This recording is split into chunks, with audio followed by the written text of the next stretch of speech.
Namaskar and welcome to this exciting episode of Sattology Debunking Mythology.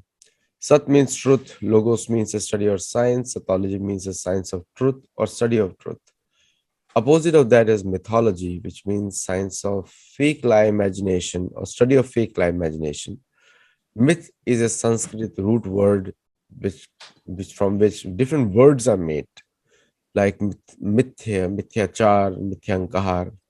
And same Sat is a root word from which Satya, Satya Pratisht, all different types of words are made. Satyamev Jayate. But the root word is Sat. In Sanskrit, it is also called Dhatu.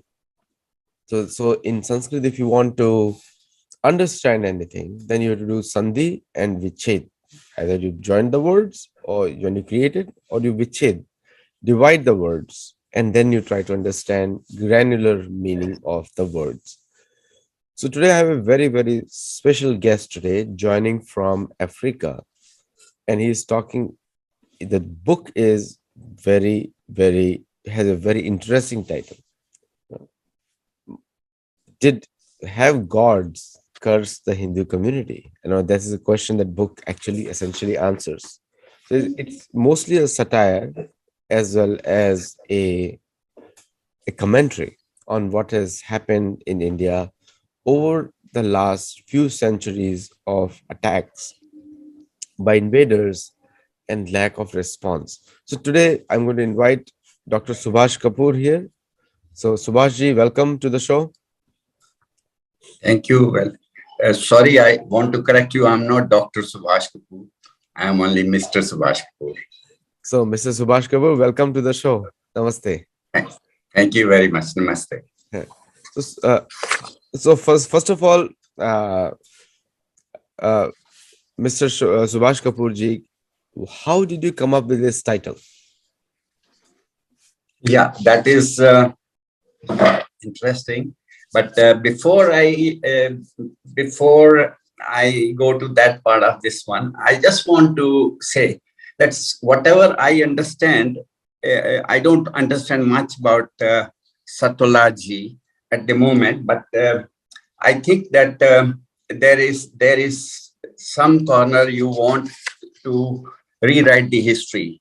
So India has a great history, great ruler like Prithviraj Chauhan, Marathas, Shivaji, Ashoka the Great, Gupta Empire, Maurya Empire, Chanakya dynasty. You can go on counting the Sikh gurus who did the sacrifice.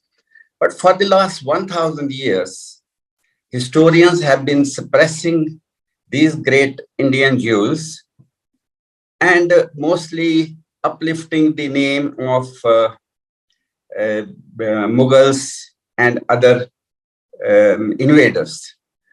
But my problem started when I saw that for the last 60 years, even Indian historians are, are not giving the due respect to great Indian kings and queens like Jhansi Ki Rani, Lakshmi Bai, and all these people. So I agree that history should be rewritten somewhere, but only the 30% portion should be done. At this moment, our worry should be that what we are doing, what the future generation will read the history and think what we have done.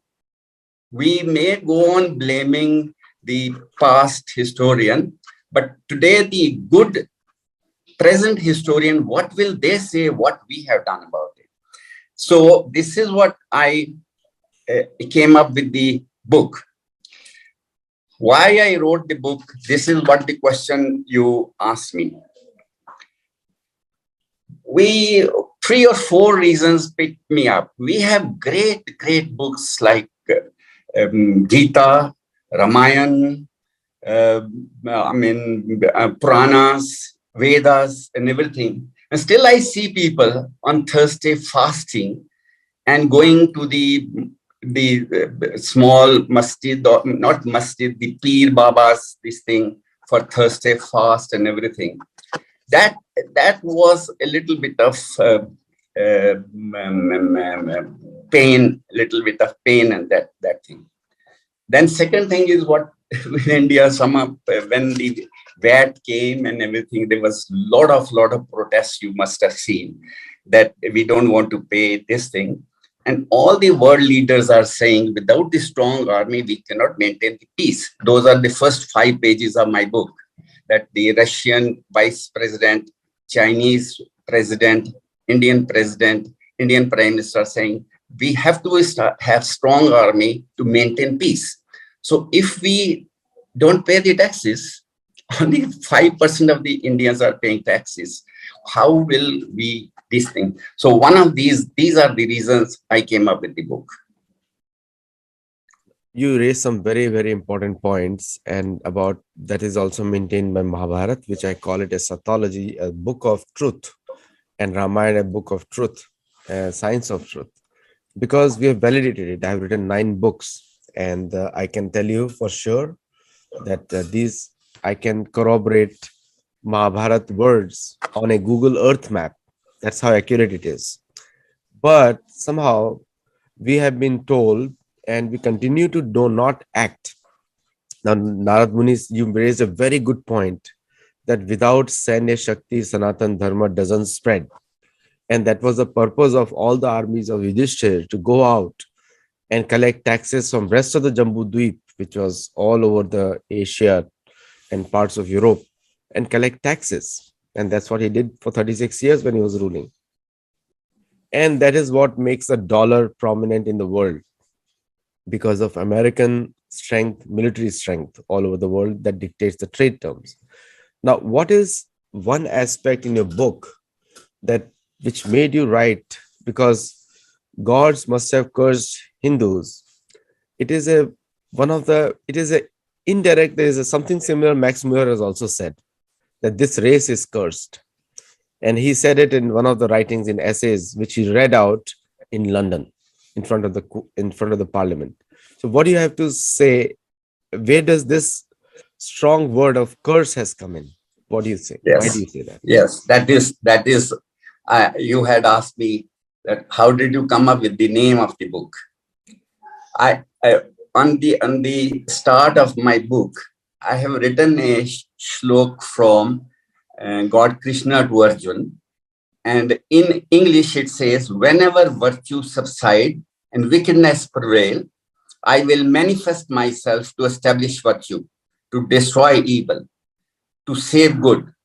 I come from yuga to yuga, age from age." I believe why the God has not come for 1,000 years. Hasn't virtue subsided so much? Hasn't bad things happened so much for 1,000 years for Hindus that God has not manifested? God has not come. Why? Don't we want to know that God promised that yuga to yuga I will come? But why for 1,000 years God has not appeared? I mean, we remember easily what Nazis did in Germany, 60 lakhs. We don't remember what the raiders for 1,000 years did to Hindus. 50% of the Hindus today are Muslims. I don't have anything against the Muslims. I want to be sure, because this book will say we ourselves are responsible for that one. We were waiting all the time God to come and save us. Why did not God come and save us? Where we have the stories saying that the God came in the shape of that to help even an elephant. So there must be something we have done so wrong that God said, for 1,000 years, I'm not going to come and save you.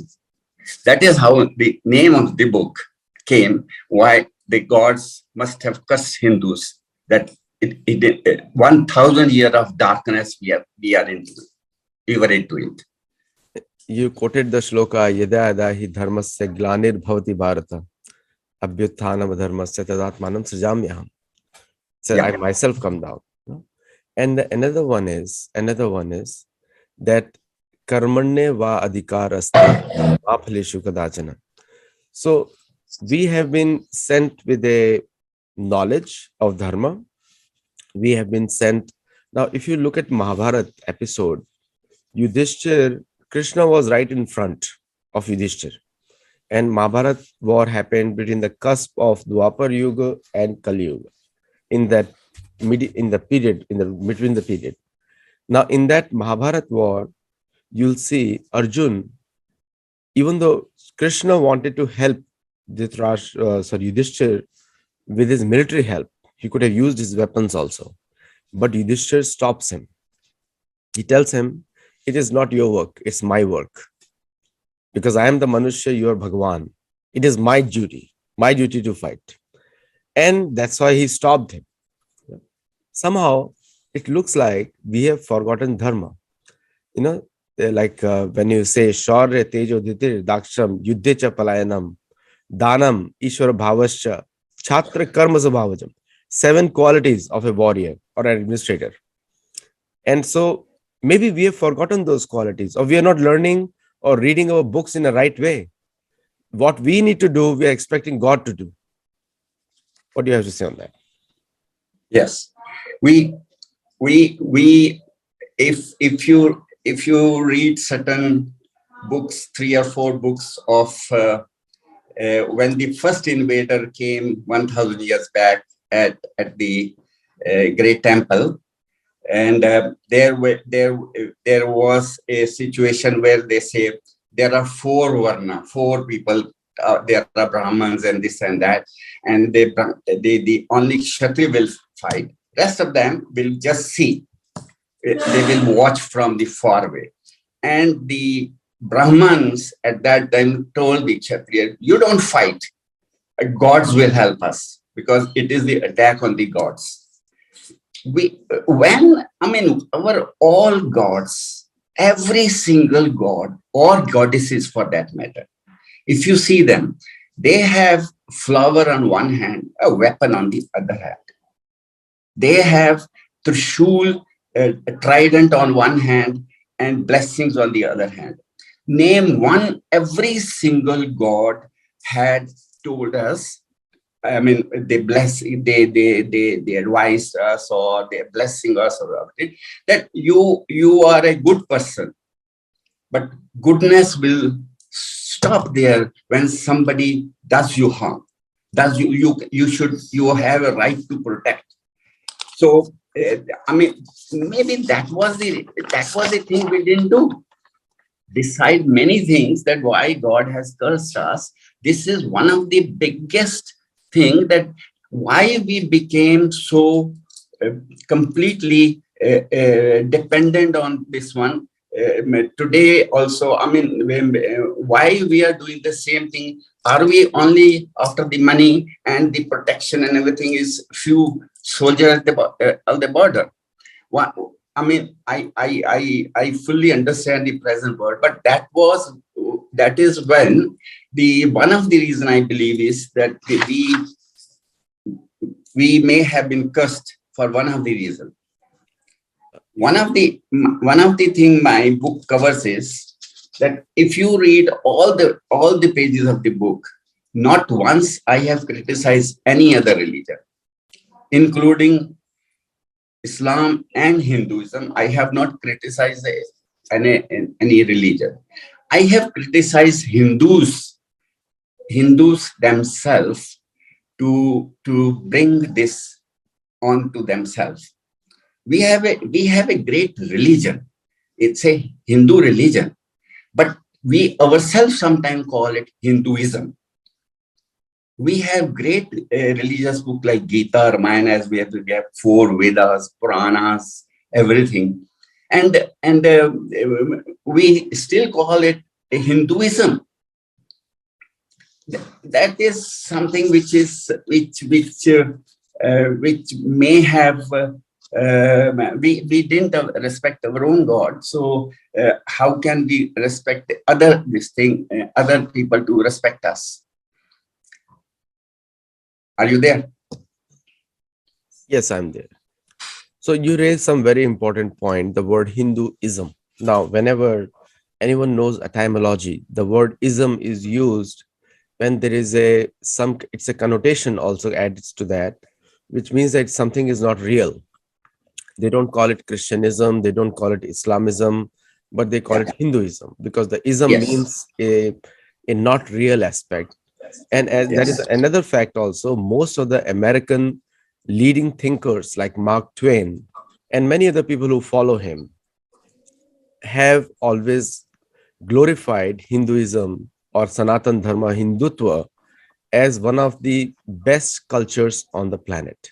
Whether it's a, you will not find an American philosopher commenting on Abrahamic literature, which is really literature created to, is just a, for the mental, I call it mental orgasm. But if you look at Sanatan Dharma, they have commented on it. Mark Twain has even gone to an extent that the only spiritual culture is in Varanasi. Even he said in one line, in one place. So the philosophers and thinkers agree, but the people who follow that culture, Sanatan Dharma, they do not. Uh, there is a problem over there because they are waiting for somebody else to protect them, which happened in Kashmir, which happened in other places also. We're waiting for someone else to protect them. Now, that is the result of British policies also and Mughal policies also.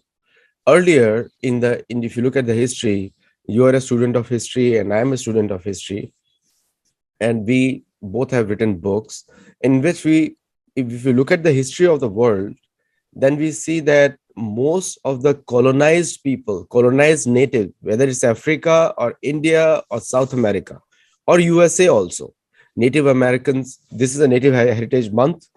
And those of you who are watching live, and I would like to congratulate all of you that this is Native American Heritage Month right now. This month is going on. They were all disarmed. All of them were disarmed. So all their weapons were taken away by the government, and then gradually their decline started. The same thing happened in India.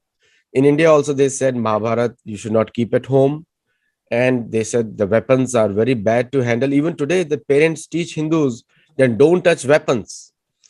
And but there is a common saying amongst the Native Americans: weapons in the hand of a good person results in bravery, and weapons in the hands of a bad person results in cruelty. So do you think this might be the reason, as per your book? I sometime I wonder that we is this the reason or something? Again, I say, was it a curse? Imagine a thing that a raider comes and raids the temple of great temple. He picks up all the gold, and there may be 100, 1,000 people, and we have a full cities around there. And they picked up the girls and go home. And what do? We replenish the gold, but we don't prepare ourselves. We don't listen for. We don't learn from that experience. And the guy comes again with a little more extra people. We are still not prepared. We are happy that he has left our money with us. What he has taken is only the gold from the temple and the women he needed. And we didn't do nothing for second time and third time and fourth time and fifth time, and say you go on counting 13 times. Why? How did we became so fatalist? I mean, we are praying certain gods. We are playing all the gods who have not taught us this thing, who have taught us to protect ourselves with the weapons. Where did we became so fatalist not to understand the teachings of our own gods? And I believe if we did that one, it must be part of a curse. I'm seeing the whole thing. There are thousands of people who have written on the same subject. I am just seeing the same problem from a little different angle. Why we didn't do it? Today, a street guy, if he knows that something is going to happen, a thief is going to come. They put a door lock in this one, and they have a mohalla clinic, and people gather ready for this thing. It's a natural reaction. But we cities slept, waited for them to come again, loot the temples, loot the women, and leave the money, and for us, we are happy. So was it a curse? Why should we do it? Yes. The word curse is a Christian word. In Sanskrit, the word is shrap. Now, Yes. shrap is always given by a qualified person, and curse is literally a curse. The means it has no parallel in the Sanskrit language or Hindi language, but it just Agree. means there is no word, because shrap is always given by a qualified person, and looter cannot give a curse. So the biggest you can see, if you equate that, is the position of Hanuman. Hanuman forgot what he was. He could jump 100 yojana, but he forgot. He was forgot. But then Jambavan reminded him. Now, authors like you are doing the role of Jambavan, using harsh words, but reminding people that yes, you are Hanuman, you can jump. So, but again, if you look at the English dictionary and the English word and the English usage of word, the word curse is used by the black magic guys in London. London is known to be hub of black magic people. Okay, we all know that. Okay. And No. also the Arabic world is a very superstitious world, and the black magic word appears a lot in Arabic words also, Arabic language also. And also there is a concept of permanent hell and permanent heaven in Abrahamic faith, that if you just believe in that and your actions are not in line, but it's a permanent hell, permanent heaven, just you believe in it. Now, when it comes to Hindus, our philosophy is karma pradhan, like mostly based on karma. Your actions lead to better results, which is a very practical advice, that the way you act, but we do not know how to act and what to act. So, what are the solutions that you have proposed in your book that this kind of mentality is defeated? Yes. Before we go to that chapter, I wanted to have another go at the reason I was explaining, and that is ahimsa. When you go to India, you read too much of ahimsa. You read too much into Mohandas stories that ahimsa is parmo dharma. I mean, even though he doesn't read the second line of the total verse, and it's very common to know if somebody hits you on the one side of the face, offer the other side and everything. Haven't we overstretched the definition of ahimsa? I mean, today, even the constitution is saying that if you are walking, your right of walking freely, finish where my nose is starting. I mean, there is a limit for freedom and everything. But we stretch ahimsa so much that if somebody is beating us, somebody's raiding us, somebody is looting us, maaf kar do, please excuse him. We are very this thing. This kind of thinking fatalism happened 1,000 years back. It is happening now also. Therefore, I was saying I'm more worried about the present history than what happened 1,000 years back. Are we not doing the same thing? So that are we waiting for another 1,000 years of darkness? Yes. The there is a very famous saying, like again I said, again coming back to the karma pradhan. Now you mentioned about ahimsa. Now obviously ahimsa is the most required quality by every human being on the planet. Everybody wants to be ahimsa. Everybody, all ideally, whether it's an American or a British, they all love the word non-violence because it is a less cost to the society. And against ahimsa, Arjun has been the most compassionate in Bhagavad Gita. Arjun says that unwanted killing leads to destruction of family, which is not Yes. good and which is destroys. But when you're speaking about an invader, and the invader who has come to loot you, then when you talk ahimsa in front of him, then you look very weak, and the biggest proponent of a ahimsa which the British attributed their independence to India was, we all know, Mahatma Gandhi. But Mahatma Gandhi, he spoke about ahimsa whole life, but he was killed by a bullet. Ahimsa, just an example. There's so many Yeah. other people, and the British loved him because he was defanging the Hindus. Defanging means that taking out the last teeth they have left, just like you defang a snake. And so, what do you have to say? That is the ahimsa a lovely quality for the invaders or for the defenders? Today, ahimsa word, in my opinion, has lost its meaning because we have stretched it too much. If you, when you see our book, my book, is the first 4 pages are the words said by the Chinese president, as I had mentioned, and the Russian vice president, and the Indian president, and Indian prime minister, everything. And they are saying peace can be prevailed only if you have a strong army. Chinese president says that China needs more than ever a very strong army to maintain peace. Same word in a different way have been said by Russian vice president, and same way have been said by um, Prime Minister and President of Modi. Um, uh, but we, for even after independence of 60 years or 70 years, we never thought of protecting ourselves with a stronger army.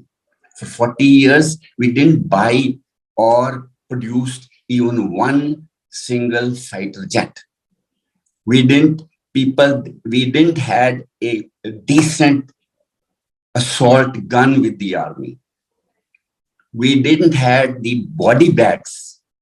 If you have seen those photographs, that the body, they were wrapped in the newspaper. We didn't even at government level for 60 years or 70 years or whatever, I don't care about the years, except for 4 or 5 years, we are trying to make our army a little stronger. But for I can understand you said that those invader British and everything told us, no, these weapons are bad and everything. But what about these 60 years? Why didn't we do something about this 60 years? We still continue with the same way of doing it. No strong army, no nothing. Go and sacrifice our people to the terrorists either in Kashmir or wherever you are. So I would say that this is what I have reflected in a book, that is it a right thing? We should ponder on that one. We should ponder that if we don't do correction, we may are going to send our generation into another darkness. Shall I continue again? Yes, please continue. Yes. Look at the new scenario. We had been forced into a war with Pakistan when 200 million Bangladeshis were tortured by there, and they came and they were staying in the tents near Bengal. Mrs. Gandhi was the prime minister, and General Manik Shah, they invaded the Bangladesh and freed the Bangladesh from the Pakistani army torture.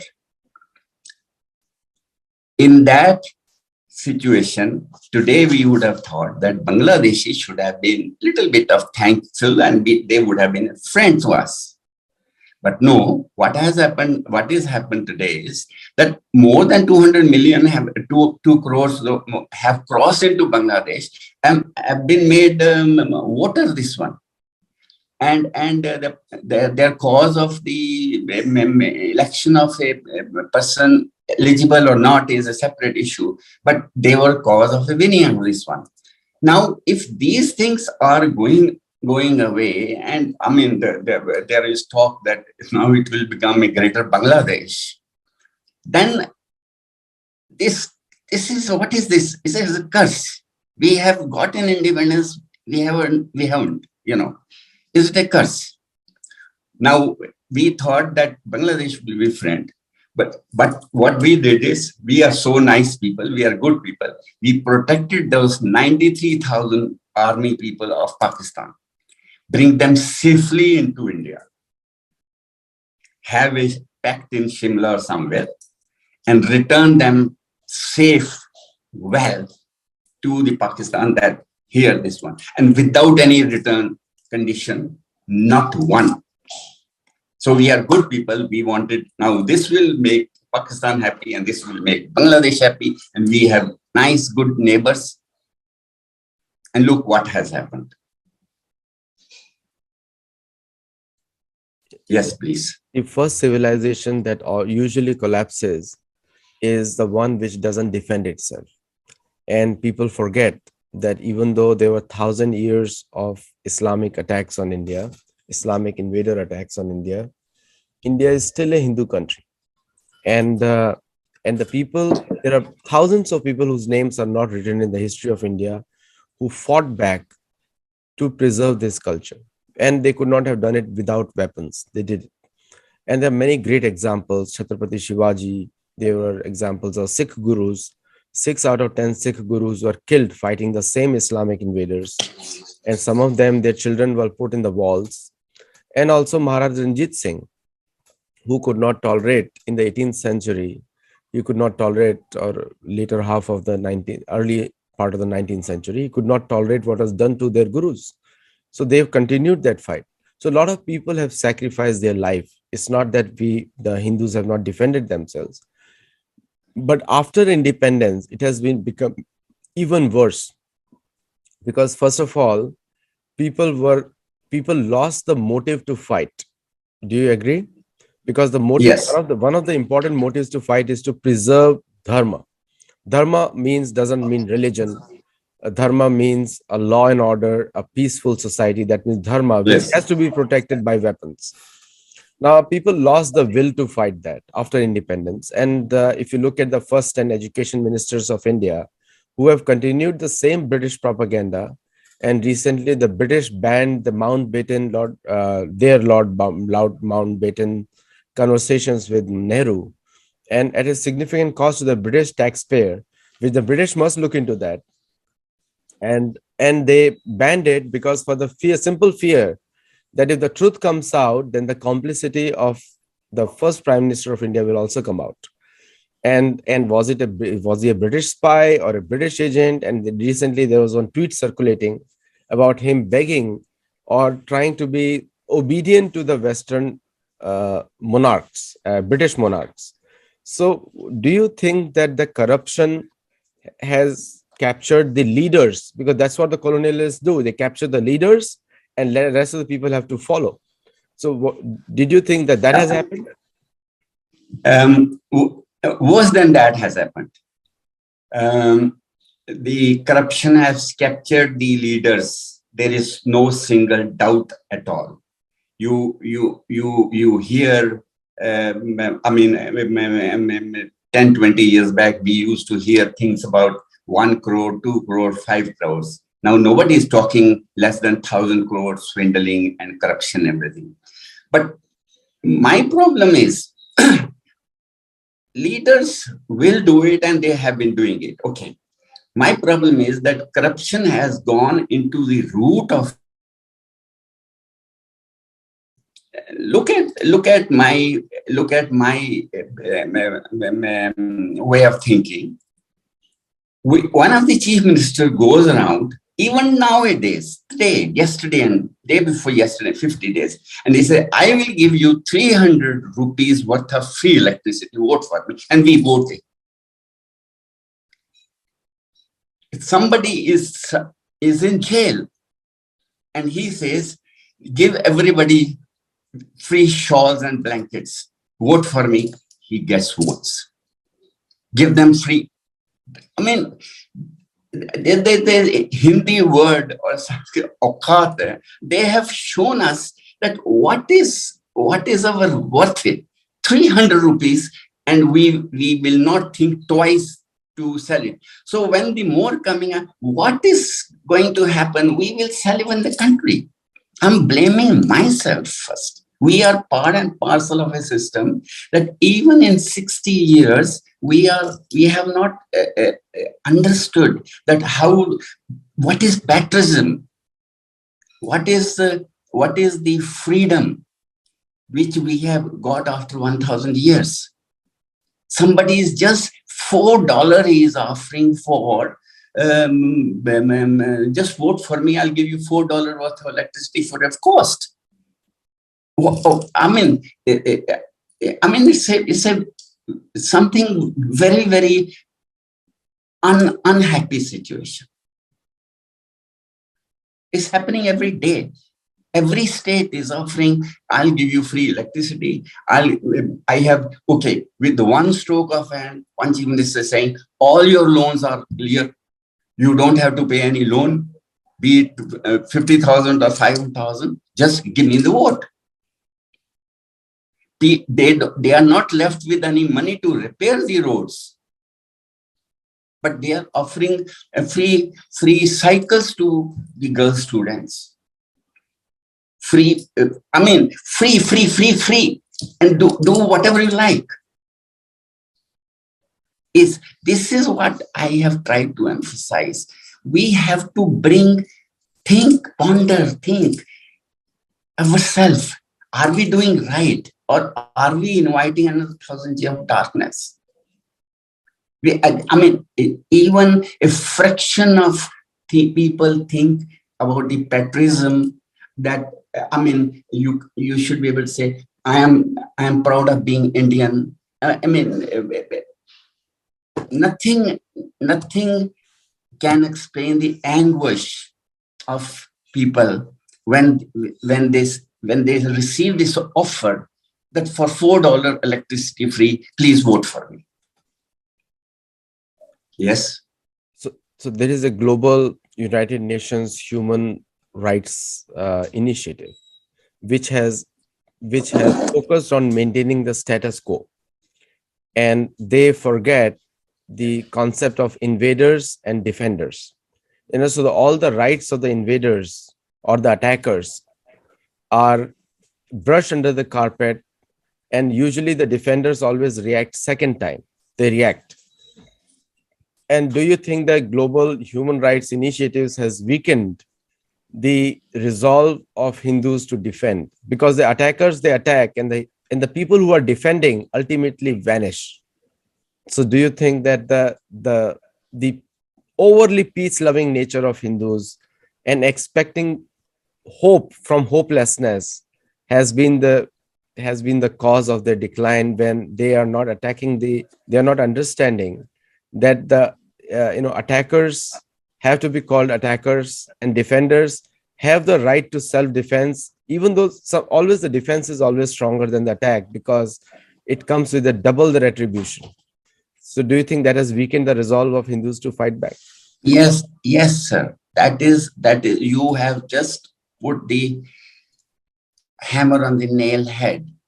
I mean, the human right, or whatever the word bodies are considered, they look little bit or middle or too much against anti-India thinking. Let me give you a simple example.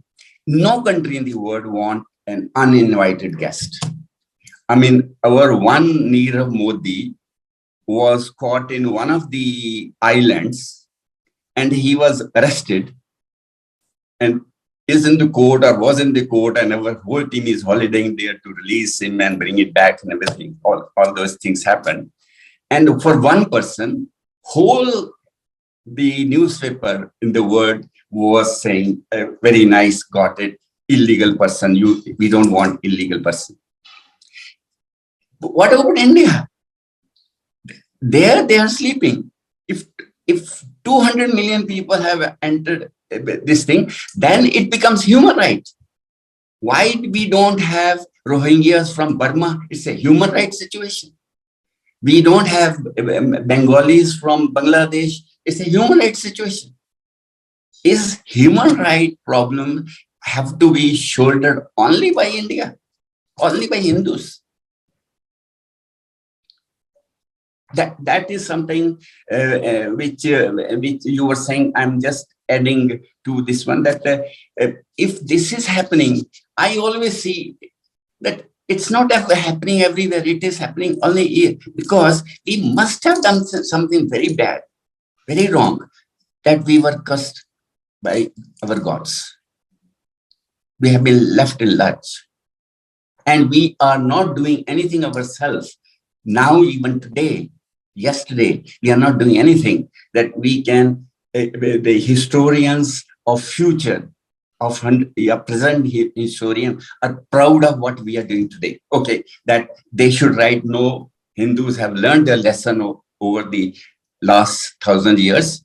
Now they know what to do. We still choose people who are either in jail, who have 30 odd cases against them, we who have offered us free electricity. We still go on doing it, whether it is a human right. They have free for all. They do whatever, like, we are not bothered. We are just what we are. Bhagavad Gita says, Samoham sarva bhuteshu na dveshyasti na priya. He says that I am equal to all. I am neither envious to anyone, nor I am against anyone, nor I am for anyone. Krishna says it very clear. Devatas also maintain the same stance. They are neutral. Because it is the duty of human, Manushya, to get inspired from Devatas and act for their own interest. Because the only right that has been given to humanity, Manushya, entire humanity, is karma. Karmarne va adhikaraste. Nothing else has been given to us. So do you think that are we forgetting our karma, or we are still sleeping? And we are blaming Devatas for everything. It's like shirking the responsibility. Yes, we are shirking the responsibility. Let me tell you something very interesting. You told me the book's name is a little bit out of the place and dangerous or something like that. Let me tell you something which is which I wanted to write a chapter at 11th hour. I wrote it. Okay, I thought that I'll write in the second edition. I believe that Jinnah was not a bad person for Hindus. This I, if I say it in India, or I have said in a book in India. I mean, if Jinnah had a great talk with this one, and Freedom at Midnight, the writers did a lot of research and mentioned that to Jawaharlal Nehru that we can't live together because you pray the cows and I eat them. If he was not there and we divided, forced India to divide the country and took a lot of people to those homelands, we would be now 48% Muslims. I think at that time, God had little mercy on India by sending him. Is it dangerous enough for you to comment? Well, I did not say that the title is dangerous, because it's your prerogative. I did not say that, but it's very striking, and somebody has nailed it. I'm congratulating you for being so brave to choose that title, and it's a really good one, because this is the common argument. And like, for example, the hopelessness of Hindus despite Bhagavad Gita is striking. That Bhagavad Gita is the book of hope. And the people who are supposed to follow that book become hopeless, which is the biggest ironical thing. Bhagavad Gita is one book through which the entire world has drawn inspiration. And the people who are supposed to follow that book are getting hopeless. Like, for example, I'll give you one example. Now the entire hope is Narendra Modi will save us. Okay. And obviously, he's doing a lot of things, which is a very different than any other prime minister of India has ever done. In fact, I've even gone to that extent in saying that India got its freedom in 2014, not in 1947. And probably during Narsinga Rao period, we had a short brief of independence also. Now, the point which I'm trying to say is that despite having Mahabharata, despite having Bhagavad Gita, now, if you look at the small country like Israel fighting against hopelessness, but they have defended themselves so long. 1948, they were given that land, and they have fought so many wars, and they are constantly fighting for their survival. Same is the condition of India. If you look at the population and the landmass of India and China and Pakistan, India has more ideological threats than the military threats they have. But the people, if you look at the citizens of India, they are again helpless because they have not been told that nobody else is going to come to save you. You are the one who has to help yourself. What do you have to say on that? And that will Yes. be my last question. You mentioned Modi just now. I have a different opinion about Modi. I believe that no one person can have such a big following. He wins elections single-handedly. This thing. I believe it is not he is winning the elections. He is a little blessing from the gods. He is just a face. He, I mean, he has given us a hope, and that anger of 1,000 years, which was suppressed, has come out. That frustration of 1,000 years is coming out by his word. When he does something, he looks like that he is slightly lifting. He's trying to lift Hindus a little bit out of the this thing. I think he's what the 1,000 year of resentment is what is when we people see him. It is that one. He sees that, for example, we were giving great appreciation to our tormentor. You go to Delhi, you don't look like that you are in a Hindu majority country. Half the streets are still in the name of Aurangzeb, who would kill a certain number of people before having breakfast. So Modi is a face where people find their anger, pent up anger coming up, and they are voting. He is not, no one person can be that popular just because he is this one. And I mean, of course, people see certain developments and some certain things, what he says and everything. But mostly it is people think that he is little bit trying to uplift us. This one. This is one of the chapter I deleted at the last moment, because I thought this is the time has not yet come that God has started excusing us. So Modi, I see like an, what do you call that, emotional bomb. Modi is I can speak better in English, better Hindi. He is like a word of love to Hindus, that don't worry, at least I am there with you, or something like that. What do you say that? Uh, yes, you're right, because see again, the colonial mindset. See, Sanatan Dharma is built on your own karma.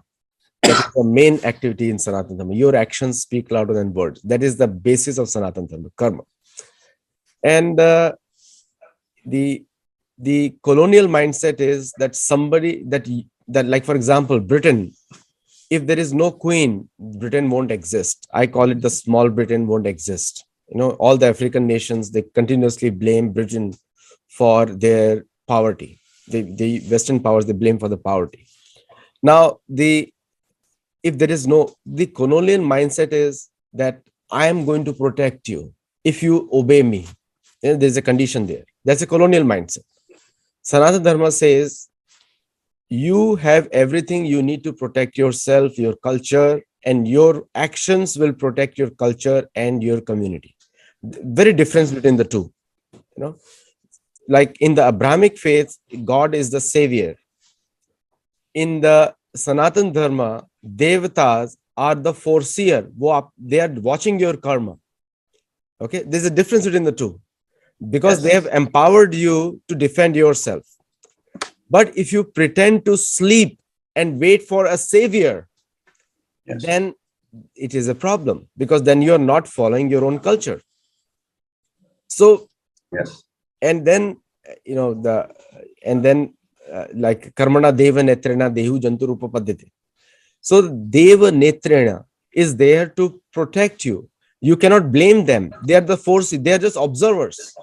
They are observing how you are acting, and they will interfere when you need help while you are not doing your activities. But if you do not start the activity, then how can they help you? Yes. Okay, what do you have to say on that? Then we'll wrap up the show.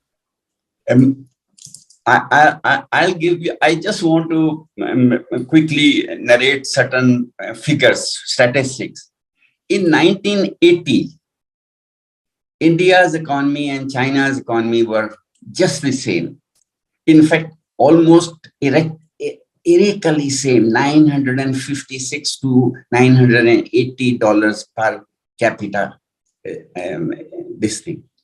In just 12 years and this 20 years, in just 30 years, their per capita and gross national product has gone up by 5 times. Now 5,700 billion to sorry, per capita to 1,550 of Indian.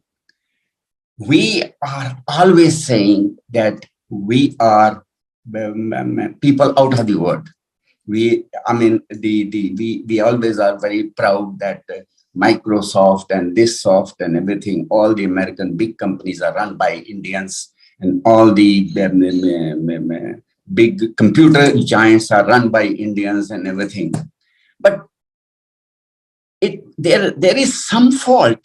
We must retrospect. We must see why we are failing at home. The other day there was a list of about 30 odd geniuses who are running every single computer shop in India, in America, every big chain stores, every airlines and the banks and everything. But back home, in 30 years, China has grown 5 times, and nobody's bragging that so and so Chinese is chairman of such and such American giant or something like that. They are quietly working very nicely, very hard for their own country. Where have we got lost? Is the torment and everything which forced me. We were talking about Modi and growth and everything. We are seeing a little bit of that now, and this thing, and therefore I see that there may be a ray of hope against this curse, or I'm going to use some word curse because this has been with me for 2 years. Having said that, I think I believe that maybe there is a relief from the curse, but we have to retrospect. We have to think clearly. Are we doing right? And we can do only one thing right, by electing the right people to the assemblies and the parliament. Beyond that, we cannot do anything. Yes. Thank you so much, Subhash Kapur ji, for coming on the show and also discussing this openly. And I would encourage readers to see your book, Gods Must Have Cursed Hindus, and we discussed all sides of it, And according to me, the curse is a Western word. Devatas never curse anyone, including a Westerner who converts to Hinduism and takes up the values of Sanatana Dharma. Is he's blessed. And but I also understand that this is the way you have written the book is to wake up people who are sleeping or acting to sleep. And so it's a very positive book, and viewers who are watching this show must read the book to learn what is going on with them. And so in this show we have covered all the pros and cons, and let us see how you react. Understand karma is pradhan, and you cannot run away from your own responsibility or karma. So with the closing words, would you like to add anything, and then we'll stop the show? I'm very happy, and I must compliment that your knowledge of dharma and everything is very, very beyond imagination, and I'm really impressed. Where you can refer everything to our religious books in extempore without any referring to a page or something like that. I'm very much impressed and excellent. I'm happy to have a word and talk to you. Thank you very much for inviting me for this this talk. Thank you. Namaste. Thanks. Namaste.